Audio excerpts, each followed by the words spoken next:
Hi everyone, so this video will be the 5 ways that I fill my sketchbook, and basically this is just going to be talking about the current techniques that I use in my sketchbook that I've been really liking, and it's nothing like too out of the ordinary. It's just certain things that I've been doing lately that have been making me enjoy my sketchbook spreads a lot more, because sketchbooks don't really need to be pretty. Like, I'm a big believer in sketchbooks being as messy as you want, and they don't have to look good because it's for your eyes only. But sometimes it's just nice to make spreads that do look nice. And I just want to tell you 5 of the ways that I make sketchbook spreads lately, the last few weeks. Because my sketchbook is almost done. I started it 3 months ago. It's really nice to finish a sketchbook in 3 months again. I feel like that used to be my fastest time, is 3 months to fill a sketchbook. I know some people are way faster than that, but that's a good speed for me. So I wanted to share with you what I've been doing lately in my sketchbook, and maybe you do this too, or you'll find this useful for your own sketchbook needs. So the first way that I've been really enjoying filling my sketchbook, and I actually posted a spread of this on my Instagram, is just pencil crayons and limited color. So this means that you grab a bunch of pencil crayons, and then you only use those to sketch. And it kind of makes the whole page feel very cohesive. What I do is I went through all my pencil crayons and I picked out my favorite colors, a good range of darks and lights and all the hues. I have a lot of pencil crayons. I should probably I don't really know how to properly store them so I can access them easily. If you have any ideas for that, let me know. How do you store your pencil crayons? I basically took all my favorite colors, put it in a little container on my desk, and then when I feel like sketching with pencil crayons, I'll grab a couple of sharp ones that are all sort of colors that I think can work together. And then as you're sketching, you are forced to only use those colors, and using a limited palette is one of the easiest ways to create a cohesive color scheme, because the more colors you add, the more confusing it gets and the more difficult it is to pull everything together. So that's why just using these limited colors can help you see what colors can go together in a very limited way. And it kind of forces you to just use that palette in your sketchbook. And what I have been doing lately is going to Pinterest or Google Images and searching up animals in different poses and different kinds of animals, because I really like drawing animals. I just think they're so much more fun to draw than people. And I've been on an animal kick lately. So I've been really enjoying drawing dogs and cats and birds. I really want to improve my dog anatomy and cat anatomy because I love drawing them, and I just feel like there's still some things that I'm not quite sure about. So I've done a lot of sketchbook spreads like that lately, where I just use a couple colors, even some colors I would normally not go for, and I feel like it can kind of help your future art. Like when you're flipping through your sketchbook, you'll see these colors working together that you might have not chosen before, and it just kind of helps you just use colors you might have not used before. So I really like using pencil crayons in a limited color way on a sketchbook. And also just the texture of pencil crayons is really enjoyable for me to sketch with. I don't know about you, but I find it difficult to do a pencil crayon drawing where I shade it and color it with just pencil crayon. I like to use them more for sketching and adding stuff to other media. So that is how I use pencil crayons. Another thing I've been really liking is using gel pens, and the specific gel pens I use are the Pentel Energel, because I remember I bought one and I really liked it. I mentioned it in a video, and my dad happened to watch the video and he saw that I liked that pen, and he got me a case of or a box of 12 of them or something. So I have a lot of them, and they are really nice pens. I like them a lot, and it's fun to look up some references or draw from your imagination just with the gel pen, and just try to control your lines and be very precise. I think this is a good exercise to improve your line quality and to improve your observational drawing, and the whole page looks very nice when you're done. It's just a lot of fine lines all on the same page, a bunch of different sketches. I just think it has a really nice look to it. And I know sketchbooks aren't always about how the page looks, but it really is more motivating when your pages look good, because then you just want to make more. You want to keep drawing, because if every page in your sketchbook looks bad to you, then it kind of makes me a little bit discouraged to keep using it, because I'm oh, this doesn't really look too nice. I'm not really feeling this. I'm not excited about this. I don't know if that's just because I like it to look nice for myself, or if it's because I end up showing my sketchbook on the internet, because I want it to look nice for that. But there really are some pages that it just doesn't look nice, and I just flip the page and keep drawing, try to use up that white space. But using a nice, like, bold ink pen, a black gel pen, any kind of gel pen, felt tip pen, and just trying to control your lines and improve your line quality and do some hatching. It's also a good preparation for Inktober. Inktober's coming up. I want to do a prompt list for that you can all join in on. So I'll make a video about that because I'm excited about Inktober. I always am excited, and I've been working on my inking lately. I think it's going to be a fun year. I don't know if I'm going to do sketchbook pages for each day or an actual illustration, but I'm going to try to pick whatever would be the most fun for me to do. Another way I use my sketchbook is gouache.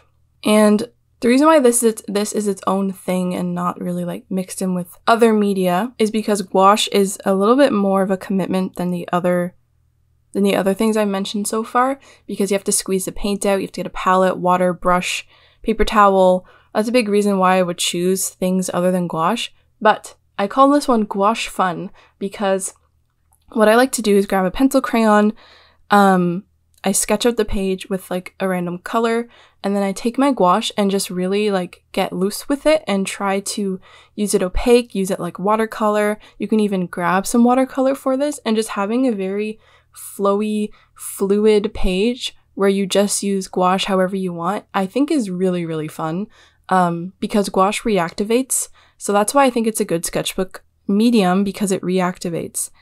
And some people don't like that because when you're painting over top of a dried drawing, it can lift the paint underneath. But if you're just gentle and kind of like learn to work with it, I think it's not really that much of a problem. And because it reactivates, if you have dried gouache on your palette, you can use that for a sketchbook spread. So if you have old paint, just get out a page in your sketchbook and try to challenge yourself to use the old paint on that page. I do that a lot. And it's really fun to do, and it just makes it feel like you're actually using up the paint that you squeezed out, because nobody really wants to waste paint. Paint is expensive. And if your gouache reactivates, you can use that on your sketchbook, or you can just squeeze out new gouache. It's not really that big of a deal, but it's kind of fun to use up the old paint. And I really like gouache in sketchbooks because you can paint over completely what you've done. So if something looks wrong, you just cover it up with another drawing. You can just really layer it and make it look however you want, because paint is like very flexible. It's harder to control and you have to mix all the colors yourself, but it's flexible because you can layer and cover up anything, cover up all your mistakes. My favorite gouache is the Holbein primary set, Holbein Artist Gouache primary set, I think. It comes with cyan, magenta, yellow, white, and black, and you can make all the colors from that. But you can use student grade gouache. I also grabbed a big tube of white gouache from Amazon, just like a cheap, gigantic tube of white gouache, to mix in with some watercolor as well to like tint the white gouache and use watercolor as gouache. And I think that's really fun too.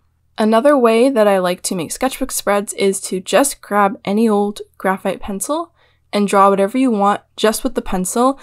I don't know about you, but I really, really enjoy just sketching with a pencil. They're so accessible, and the texture of it is just really fun to shade. You can press hard to get dark lines. You can fill in areas. I just think pencils are really fun to use. You can erase them. It's very, very flexible. And mechanical pencils, or like a regular pencil that you sharpen, any pencil at all, I just like to fill the page with pencil sketches, and then take a marker, any color really, it doesn't really matter, preferably a water-based marker, not like a Copic or anything that's alcohol-based or permanent marker. You want a water-based marker like the Ohuhu water-based ones, or Crayola, highlighters, anything, and you fill in the background of your sketches, and it just really makes the page pop and you can like see them better. And it's just a fun thing to do. It's like a reward to do once you're done sketching. That's another thing that I do a lot. I'll just draw the whole thing in like pencil or just one pencil crayon, but usually it's just graphite. And then I fill in the background with a highlighter or a marker, and it just really pulls the page together. And sometimes I will take a secondary color, like a light gray or like a light blue or any light color, and shade the pencil sketches with the marker. This can kind of ruin the tip of the marker because you can get graphite clogging the tip of the marker. But if you're willing to put your marker at risk and color over top of your pencil sketches with marker, it is a cool look as well. That just, you know, might wear down your marker faster than it needs to, but honestly, I do that anyway.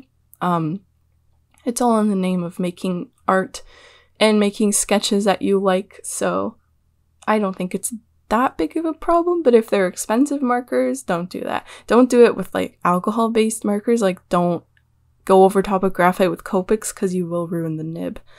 But I've done this in my sketchbook so many times where I sketch, I fill a page with pencil sketches, graphite sketches, and then I just color the background with any marker. And it just really like takes it to the next level, I feel like. And a lot of people might know about this, but if you don't, you should just do it. You should just do it. It really makes it look cool, and I would recommend. The last way I've been using my sketchbook lately is mixing everything together, a big mixed media page. And usually this results in me doing tighter drawings. So I can use everything at my disposal to make something that is actually like more finished looking, or it's just a big mixed media sketchbook spread. Because whenever I make art normally, I will do a mixed media approach. I use a lot of different stuff. Like, I think my process now is I get like a pencil crayon, I sketch with that, I do some watercolor, I do some more pencil crayon drawing on that, and then I do some gouache. That's pretty much my process, I think. So if I'm able to use a bunch of different stuff in my sketchbook, everything ends up being a little bit more polished looking. And you don't need to do polished stuff in your sketchbook, but it can be fun to do that randomly, because why limit yourself? If you really feel like the drawing is going somewhere, just keep going and try to finish it. You can always scan it and turn it into something after. It doesn't matter that it's in a sketchbook. And something I thought would be really cool to do is to make like postcards of my sketchbook pages, but I don't think my sketches are at a place where I would want that yet.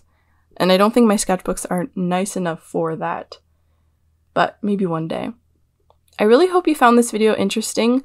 I just want to talk about the ways I've been making sketchbook spreads, because I've noticed a pattern and different tools that I grab depending on what kind of spread I'm going to make, and then they end up looking like very cohesive and nice, I think. And it's a lot of fun to just like experiment with all different types of media. But yeah, just to summarize, I would do pencil crayons and pick limited colors and fill the spread with just pencil crayons and a couple colors. Then I would use a black gel pen, just lines, to really work on my line control and observational drawing. Then I would use gouache to fill an entire page. And gouache is really fun in sketchbooks because you can reactivate it, and you can even use up old gouache from other paintings you were doing. Another way I do a lot, graphite pencil. You'd fill it with sketches and then color in the background with marker, and it just makes everything pop and look nice. And then lastly, you can use everything together to make tighter drawings, or you can just use everything together to make a really interesting sketchbook spread. Any media you want, just go crazy with it, or you can use your regular media, your regular mixed media approach to do an actual illustration if you feel like it is going that way. And these are the 5 ways I've been filling my sketchbook pages. I'm almost done the sketchbook. There should be a tour like next week or so. This month, definitely. I hope you enjoyed this video. It was fun to talk about this. I'm excited to see how you currently use your sketchbook, so let me know in the comments. So thanks so much for watching. I hope you've been enjoying making art, and if not, I hope you enjoyed watching this, and I will see you in my next video.